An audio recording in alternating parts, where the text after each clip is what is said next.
അനുജ, പമ്പയിൽ രാവിലെ മുതൽ തന്നെ തീർത്ഥാടകരുടെ വലിയ തിരക്കാണ്. അനുജ സൂചിപ്പിച്ചതുപോലെ തന്നെ ചില നിയന്ത്രണങ്ങൾ പമ്പയിൽ കൊണ്ടുവന്നിരുന്നു. ഇത് പ്രധാനമായും ഈ സന്നിധാനത്തെ തിരക്ക് കുറയ്ക്കുന്നതിനും നിയന്ത്രിക്കുന്നതിന്റെയും ഭാഗമായാണ് ഈ പമ്പയിൽ നിയന്ത്രണം ഏർപ്പെടുത്തിയിരുന്നത്. 50,000 തീർത്ഥാടകർക്ക് മാത്രമായിരുന്നു ഈ സന്നിധാനത്തേക്ക് പ്രവേശനം അനുവദിച്ചത്. ഒപ്പം ഇന്ന് രാവിലെ 10:30 ശേഷം സന്നിധാനത്തേക്ക് പമ്പയിൽ നിന്ന് തീർത്ഥാടകരെ കയറ്റിവിട്ടിരുന്നില്ല. അതുകൊണ്ട് തന്നെ ഈ സന്നിധാനത്തേക്ക് പോകാൻ കഴിയാത്തതിന്റെ ഒരു നിരാശ ഓരോ തീർത്ഥാടകർക്കുമുണ്ട്.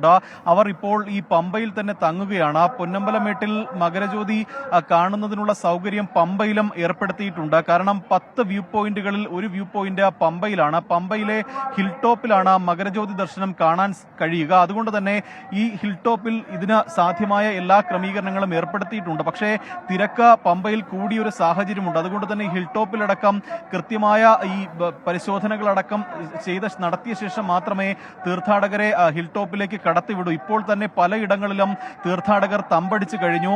ഈ സന്നിധാനത്തും പാണ്ടിത്താവളത്തും പൊന്നമ്പല പുൽമേടിലും അടക്കം തീർത്ഥാടകർ രാവിലെ തന്നെ തമ്പടിച്ചൊരു സാഹചര്യം ഉണ്ടായിരുന്നു. അതുപോലെ തന്നെയായിരുന്നു പമ്പയിലെയും സാഹചര്യം. പലയിടങ്ങളിലും ഇപ്പോൾ തീർത്ഥാടകർ മകരജ്യോതി ദർശിക്കുന്നതിനായി കാത്തിരിക്കുകയാണ്. കാരണം ആ കാത്തിരിപ്പിന് ഇനി മണിക്കൂറുകളുടെ ഇത് മാത്രമേ ഉള്ളൂ. അതുകൊണ്ട് തന്നെ വലിയ തരത്തിലുള്ള ഒരു തീർത്ഥാടകരുടെ പ്രവാഹം, തീർത്ഥാടകരുടെ ഒഴുക്ക് പമ്പയിൽ നിലവിലുണ്ട്. മാത്രമല്ല ഈ തീർത്ഥാടന കാലവുമായി ബന്ധപ്പെട്ട പമ്പയിൽ അടക്കം നേരത്തെ വലിയ നിയന്ത്രണങ്ങൾ കൊണ്ടുവന്നിരുന്നു. പക്ഷേ ആ നിയന്ത്രണങ്ങൾ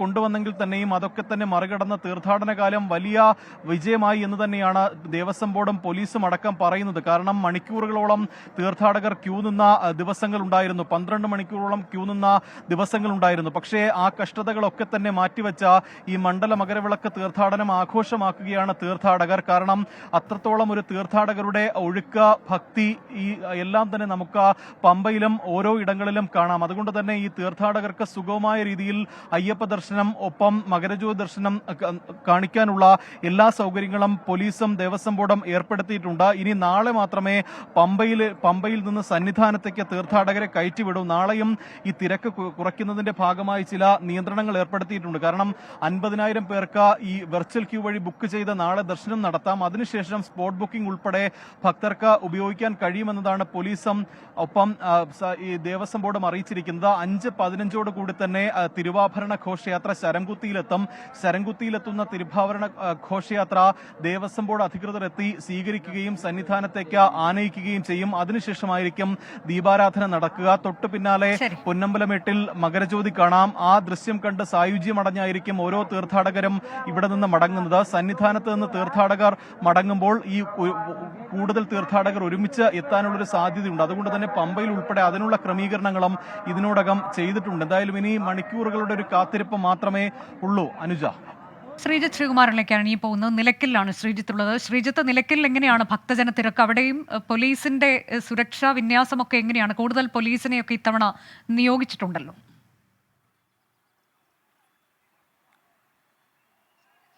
അനുജ സൂചിപ്പിച്ചതുപോലെ തന്നെ ഒരു ഭക്തജന തിരക്ക് എന്തായാലും ഈ നിലയ്ക്കലിൽ ഇല്ല എന്ന് നിസ്സംശയം പറയാം. രാവിലെ അത്യാവശ്യം തിരക്കുണ്ടായിരുന്നു. അത് ഈ തിരുവാഭരണ ഘോഷയാത്ര ഇവിടേക്ക് കടന്നു വരുന്ന സമയത്ത് അത്യാവശ്യം തിരക്ക് ഇരുഭാഗങ്ങളിലും ഉണ്ടായിരുന്നു. പക്ഷേ ഇപ്പോൾ അത്തരത്തിലുള്ള തിരക്കില്ല. അതിന് പ്രധാനപ്പെട്ട കാരണം ഇനി ഇവിടെ നിന്ന് പമ്പയിലേക്ക് ഒരു KSRTC ബസ് പോലും സർവീസ് നടത്തില്ല എന്ന് അറിയിച്ചു കഴിഞ്ഞു. അതിൻ്റെ പ്രധാനപ്പെട്ട കാരണം പമ്പ ഇപ്പോഴേ താങ്ങാൻ കഴിയാവുന്നതിലധികം ഭക്തജനങ്ങൾ പമ്പയിൽ ഇപ്പോഴേ വന്ന് പഠിച്ചിരിക്കുകയാണ്. അവിടെ 10:30 മണി മുതൽ സന്നിധാനത്തേക്ക് അവിടെ നിന്ന് ആരെയും തന്നെ കയറ്റി വിടുന്നില്ല. നമ്മുടെ ദൃശ്യങ്ങളാണ് നമ്മുടെ ക്യാമറമാൻ സഞ്ജയ് ഇക്ബാൽ പകർത്തുന്നത്.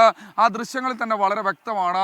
മുഴുവൻ മേഖലയിലും ഈ തീർത്ഥാടകർ, വിവിധ സംസ്ഥാനങ്ങളിൽ നിന്നായി വന്ന അയ്യപ്പ തീർത്ഥാടകർ എത്തിയ വാഹനങ്ങൾ പാർക്ക് ചെയ്തിരിക്കുന്ന ഒരു സാഹചര്യമാണുള്ളത്. അതായത് ഏതാണ്ട് 2000-ലധികം വാഹനങ്ങൾ ഇപ്പോൾ തന്നെ ഇവിടെ പാർക്ക് ചെയ്തിട്ടുണ്ട്. അപ്പോൾ നിരവധി ഭക്തർ ഇപ്പോഴും അവിടെ തുടരുകയാണ്. ഈ വന്ന വാഹനങ്ങളിൽ ഇവിടെ ഇറങ്ങി പമ്പയിലേക്ക് KSRTC ബസ്സുകളിൽ പോയ നിരവധി തീർത്ഥാടകർ ഇപ്പോഴും സന്നിധാനത്തും പമ്പയിലും തുടരുകയാണ്. നേരത്തെ ഇവിടെ ചെറിയ തോതിലൊരു പ്രതിഷേധമൊക്കെ നടന്നു. പക്ഷേ പോലീസ് വളരെ വ്യക്തമായി തന്നെ അവരോട് പറയുന്നൊരു സാഹചര്യം ഉണ്ടായി. മൈക്ക് അനൗൺസ്മെന്റ് അടക്കം നടത്തുന്നൊരു സാഹചര്യം ഉണ്ടായി. ഒരു കാരണവശാലും ഇനി പമ്പയിലേക്ക് കയറാൻ കഴിയില്ല. ഹിൽ ടോപ്പിൽ ഇപ്പോൾ തന്നെ ജനനിബിഡമാണ്. അവിടെ ആളുകൾ പൂർണ്ണമായി നിൽക്കുകയാണ്. ഈ മകരജ്യോതി തെളിയിക്കുന്നത് കാണാൻ വേണ്ടി ഇനിയും ആളുകൾ നിൽക്കുന്ന ഒരു കാഴ്ചയാണ് കാണുന്നത്. സ്വാഭാവികമായി അവരോട് പറഞ്ഞത്, നിങ്ങൾ അട്ടത്തോട്ടിലൊരു വ്യൂ പോയിന്റ് ഉണ്ട്, അട്ടത്തോട്ടിലേക്ക് നടന്നു പോയിക്കൊള്ളുക. ഇവിടെ നിന്ന് ഏതാണ്ട് 1.5 കിലോമീറ്റർ മാത്രമേ ഉള്ളൂ. അല്ലാത്ത ജനത്തെ ഒരു കാരണവശാലും തങ്ങൾക്ക് പമ്പയിലേക്കോ സന്നിധാനത്തേക്കോ ഇവിടെ നിന്ന് കയറ്റാൻ കഴിയില്ല. അങ്ങ് നടന്നു പോകണം, അല്ലാതെ മറ്റു വാഹനങ്ങളില്ല. നമ്മളിപ്പോൾ കാണുന്നത് പമ്പയിൽ നിന്ന് ഈ തീർത്ഥാടകർ ദർശനം കഴിഞ്ഞ് കുറച്ച് തീർത്ഥാടകർ ഇറങ്ങുന്നുണ്ട്, അവരെയും കൊണ്ടുവരുന്ന വാഹനമാണ്. ഇവിടെ നിന്ന് എരുമേലിയിലേക്കും മറ്റു മേഖലകളിലേക്കും ചെങ്ങന്നൂരിലേക്കും തിരുവനന്തപുരത്തേക്കും അടക്കമുള്ള സർവീസുകൾ ഇപ്പോൾ നടക്കുന്നുണ്ട്. അല്ലാതെ പമ്പയിലേക്ക് ഇനി സർവീസ് ഇല്ല. അവിടെ ഇപ്പോൾ തന്നെ ജനനിബിഡമാണ്. എന്തായാലും പോലീസിന്റെ ഒരു കൃത്യമായ ഇടപെടൽ, നേരത്തെ സൂചിപ്പിച്ചല്ലോ, ഏതാണ്ട് 500-ലധികം വരുന്ന പോലീസുകാരാണ് ഈ മേഖലയിൽ ഡ്യൂട്ടി നോക്കാനായി എത്തിയിട്ടുള്ളത്. വലിയ തിരക്ക് അനുഭവപ്പെടുന്നുണ്ട് പല മേഖലയിലും. പക്ഷേ ഇപ്പോൾ നിലവിൽ നിലയ്ക്കലിൽ കാര്യമായ പ്രശ്നങ്ങളില്ല. അതാണ് വളരെ നിലയ്ക്കൽ സ്മൂത്തായി തന്നെ കാര്യം